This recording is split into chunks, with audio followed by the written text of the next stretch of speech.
Hello viewers, well, welcome to the third of my GT5 First Look videos.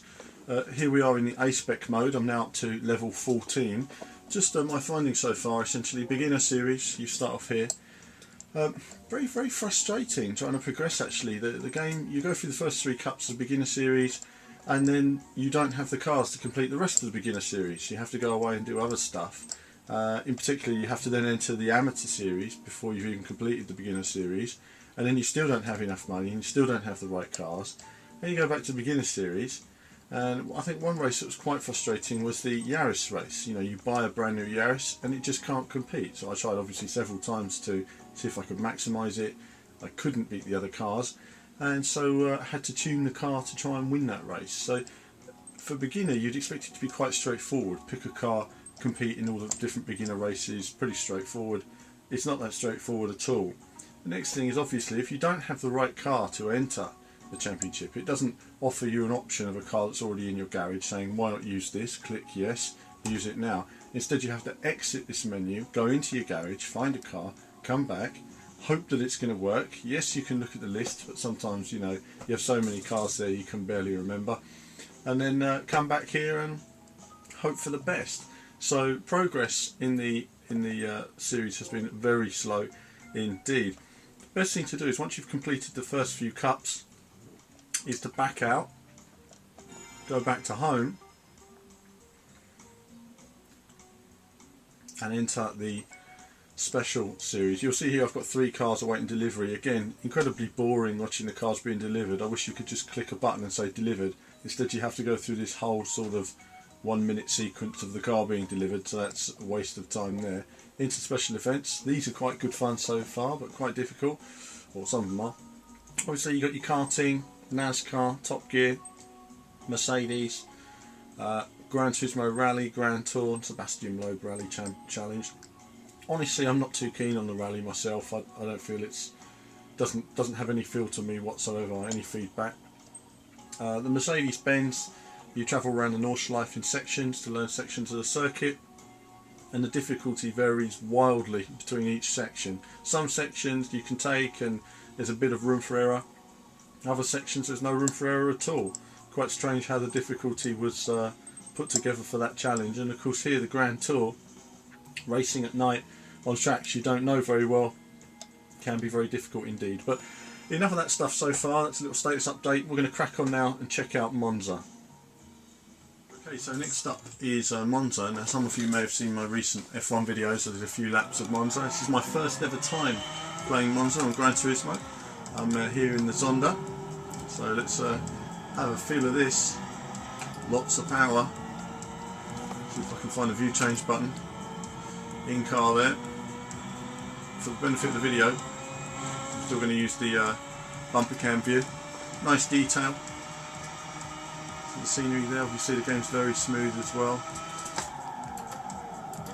No idea where to brake. There's those big horrible walls. I broke too early then, obviously, so it's going to take a little bit of getting used to. I've got no traction control, so you've got to be constantly aware of that. The racing line seems to be a little bit, or at least the darker line seems to be a bit off of where the racing line should be, bizarrely. There you go. You've got to remember always just to brake a little bit ahead of where you were in the F1 car, of course. Saying that, car's handling very solid so far.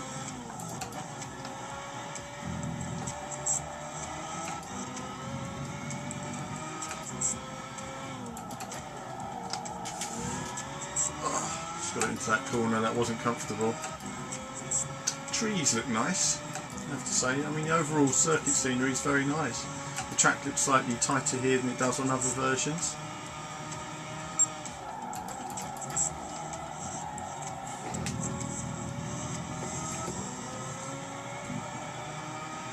Nice and committed on the exit there, handled well. And a long straight into Parabolica.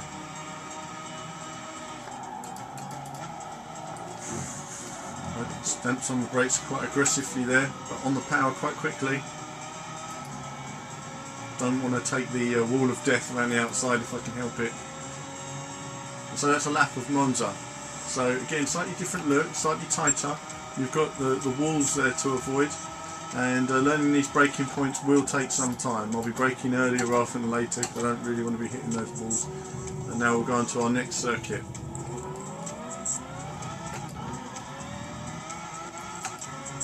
Okay, so straight on with the next circuit now, using a different car now, the Nissan.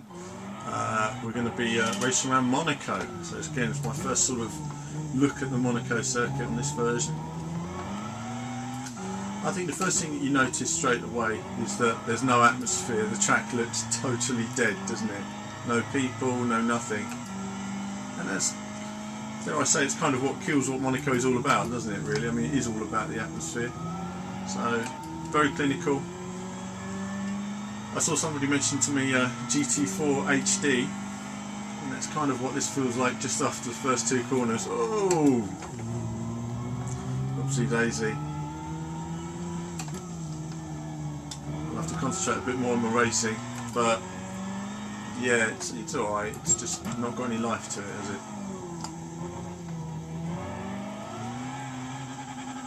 The sound is actually curious on some of these cars. It's actually quite muted.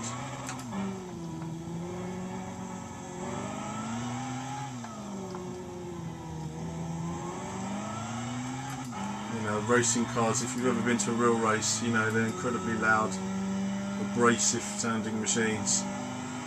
I didn't have a feel for the tunnel there at all. No zebra crossings, no tarmac detail here at all as well, you know. There's lots of little...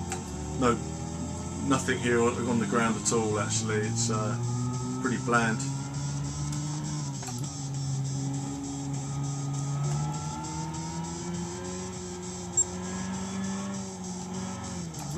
Around the swimming pool area. Again, there's lots of additional walls there, based essentially on the old Monaco track rather than the current one there.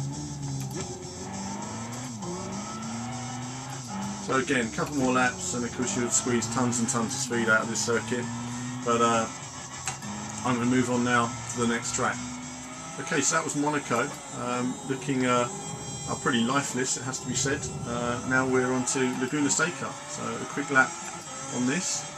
I haven't set a lap yet, I haven't done a lap, but just going to have a little tour of the circuit now rather than a full speed lap. This is again in the Zonda, a very angry Zonda it is as well. Blimey, lots of power there. Very green looking Laguna Seca actually, certainly greener than I've ever seen it in a video game interpretation before. Again, every game handles so differently, doesn't it, even around these same circuits.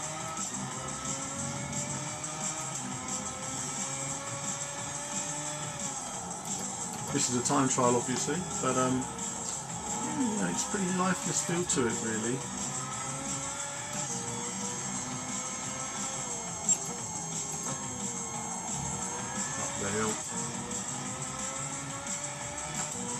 Okay, these are not representative sort of timed laps, of course. These are all the laps and tracks I'm showing you guys is really just, oh blimey, is really just an idea of a tour of the circuit.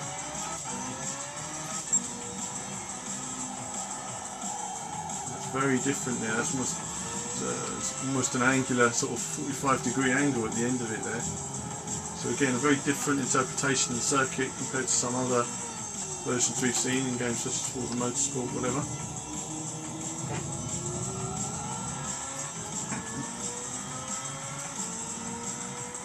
And that is Laguna Seca.